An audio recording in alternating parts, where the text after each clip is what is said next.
நாட்டின் 66வது குடியரசு தினம் தமிழகம் முழுவதும் கோலாகலமாக கொண்டாடப்பட்டு வருகிறது. கோவை மாவட்ட நிர்வாகம் சார்பில் வஉசி மைதானத்தில் நிகழ்ச்சிகள் நடைபெற்றன. மாவட்ட ஆட்சியர் அர்ச்சனா பட்நாயக் மூவர்ண கொடியை ஏற்றினார். சுதந்திர போராட்ட தியாகிகளுக்கு பொன்னாடை போர்த்தி மரியாதை செலுத்தப்பட்டது. மேலும் காவல் பணியில் சிறப்பாக செயலாற்றிய போலீசாருக்கு பதக்கங்கள் வழங்கப்பட்டன.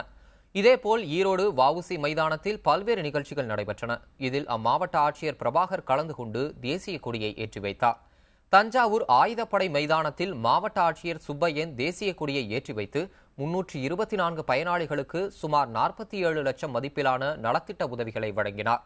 மதுரை ஆயுதப்படை மைதானத்தில் மாவட்ட ஆட்சியர் இல சுப்பிரமணியன் மூவர்ண கொடியை ஏற்றி வைத்து காவல்துறையின் அணிவகுப்பு மரியாதையை ஏற்றார். சுதந்திர போராட்டத்தில் ஈடுபட்ட தியாகிகளுக்கு சால்வை அணிவித்து மரியாதை செலுத்தப்பட்டது. மதுரையில் சிறப்பாக பணியாற்றிய 89 காவல்துறையினருக்கு முதலமைச்சர் பதக்கங்கள் வழங்கப்பட்டன. சேலம் மாவட்டத்தில் குடியரசு தினம் மகாத்மா காந்தி விளையாட்டு மைதானத்தில் கொண்டாடப்பட்டது. அம்மாவட்ட ஆட்சியர் மகரபூஷணம் தேசிய கொடியை ஏற்றி வைத்தார். பின்னர் காவல்துறையில் சிறப்பாக பணியாற்றியவர்களுக்கு பதக்கங்களை வழங்கி அவர் கௌரவித்தார்.